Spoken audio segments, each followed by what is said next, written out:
This video is a response to a question posted here on the Sudoku subreddit. The title is How to Spot This XY Chain. And then there's a link to a couple of screenshots, which we have here. Here's the board, and if we look at the other one, here's a hint given by, presumably, the original poster here was playing a game of Sudoku on their phone and got stuck, or for some reason decided to open up the hint and saw this hint and said, looked at it, understood it. It's this whole hint says that you can eliminate that red 7 right there.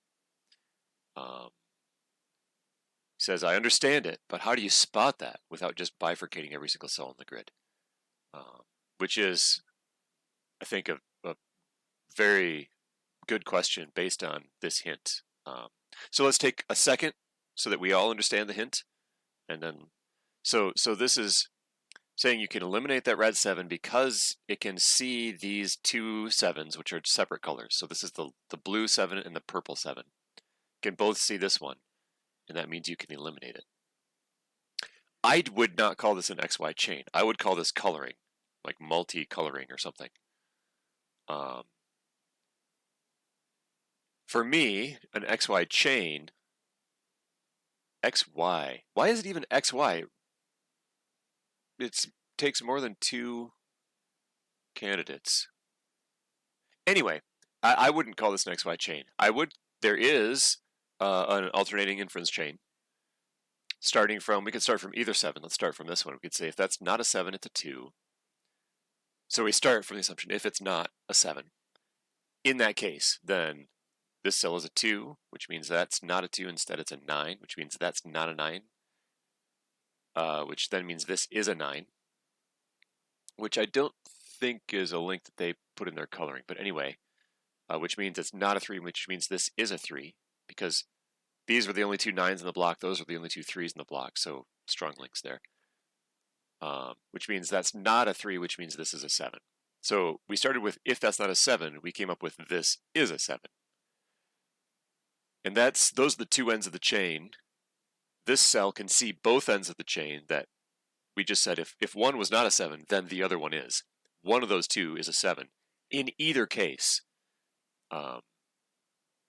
this one cannot be. So you can eliminate that.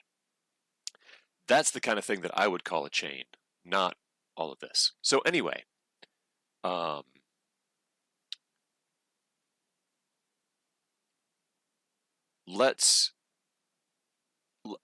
will now go to the app that I use and kind of play around a little bit to try to demonstrate how I would find something like an XY chain.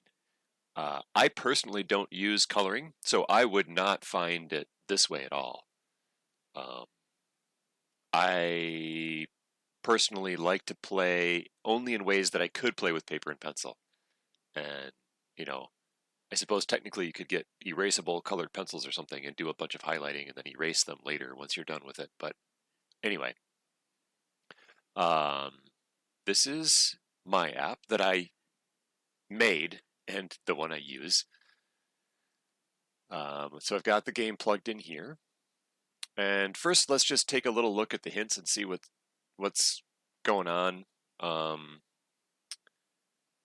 First of all, there's an X-Wing here. I find it interesting that this app went to this big coloring scheme when there's an X-Wing available, which usually most apps, and I think people think of as a simpler strategy than coloring. But anyway, and as far as chains go, there's a couple of, that's like an empty rectangle. This is a skyscraper. They both eliminate the same thing, I guess. Ooh, continuous loop. Oh, there's the X-Wing, which can also be seen as a continuous loop. But there's even all of these chains that are all much shorter than, I think it was 9 links for the one that I found that goes from this 7 to that 7. So we go 7 to 2 to 2 to 9. 9, 9, 3 to this 3 to 7. No, to this 3, then to the 7. Yeah, 9. 9 links long. So anyway, my response to the maybe I'm assuming frustration of the original poster, like how am I supposed to find something like this? I mean, I probably wouldn't. In this puzzle, I wouldn't. To find a chain that to go to a puzzle that requires finding a chain that's 9 links long, is not something I would probably end up doing in the one that you were facing. So anyway, now, how would I find something like this when I'm going to do chaining? I will show you that. Oh, I need to turn on my links. Personally, there it is. Once I've gone through and done a bunch of the simpler things in the puzzle, personally, I like to go through and mark my links. So like there's a strong link between these, oops, not 5s. There's a strong link between these two 3s because they're the only 2 in the row. And similarly with the 7s. And there's a strong link on these two 3s because they're the only 2 in the block. And there's a strong link on these 2s because they're the only 2 in the row. And I go through a process where I end up putting a lot of links in there. And then that helps me very quickly be able to find, well, more quickly be able to find chains. And so I haven't done this before. I'm going for the first time through here. We've got tons of strong links everywhere, and I'll show you how I would go about finding a chain. So I'm going to look for, I'm just going to start on the top in like left to right, top to bottom, as if you're reading the English. And this cell I'm not going to try starting a chain on because it only has 2 candidates and they have all the strong links coming out of their candidates already. This one, however, I could try because it starts, this 7 here does not have a strong link going down. And this is interesting because I assumed that during my exercise I was not going to find the same chain, but I'm starting to think maybe we will end up with the same chain. So I'm going to start by saying, what if this was not a 7? The goal being to eliminate one of the other 7s in this column, which, funny enough, happens to be the one that this hint actually gives. So if this was not a 7, then it would be a 3, and then I can follow the strong links. And let me just take a different path just to be different than the hint. So if this was not a 7, it would be a 3, which means that's not a 3, which makes it an 8. Which means that's not an 8, which makes this an 8, because I can follow that strong link quickly over to here, which makes this an 8.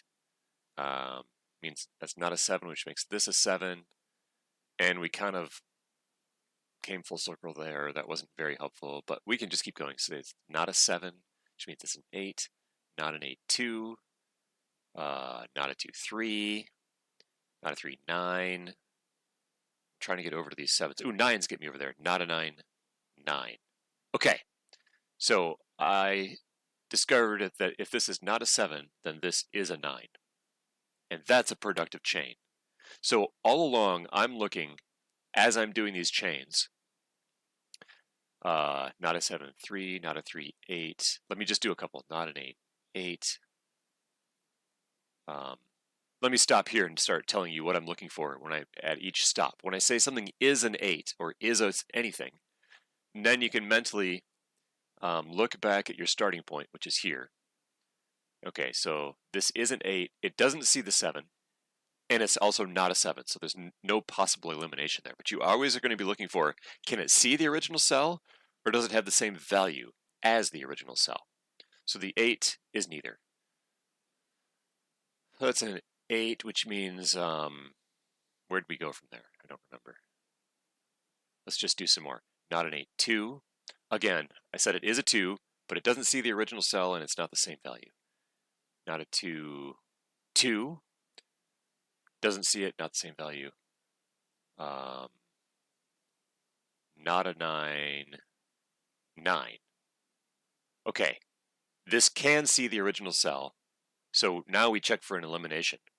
If it sees the original cell but it's a different value, then you check to see, does it have, does either the start or the end have the other value? So we started with a 7, does this have a 7? If so, you can eliminate it. We ended with a 9, does this have a 9? If so, you can eliminate it. That's a type 2, I think, alternating inference chain. Let me verify that.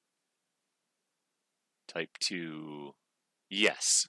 If the two cells see each other and they have a different value, that's a type 2 alternating inference chain. So the logic here, let me show you the logic, and I guess I'll start with this chain that's visible on the screen, and then I'll go back to the one that we found just a moment ago. So you can start from either end. So if this was not an 8, then this is a 7. Or vice versa, if this was not a 7, this is an 8. That means, okay, so there's two possibilities in the world. Either this is a 7 or this is not a 7. If it is a 7, you can eliminate the 8. If it's not a 7, you follow the chain around, this is an 8, and you can still eliminate this 8. So in both possibilities, this is gone. Okay, so going back to the one we found earlier where we said if this is not a 7, then this is a 9. Okay, if it's a 9, then you can eliminate the 7. Or let me do it the other way. If this is a 7, you can eliminate that one, obviously. If it's not a 7, you follow our chain around, and this becomes a 9, and you can still eliminate the 7. So in both possibilities, this 7 is gone. And that's exactly the result that we found over here. And then I have it automatically just doing the very simple things like erasing the 7s that the 7 could see and placing lone singles, and that finished the entire puzzle. So there's my answer for how would I go about finding not this exact XY chain, this isn't even an XY chain, but one very much like it.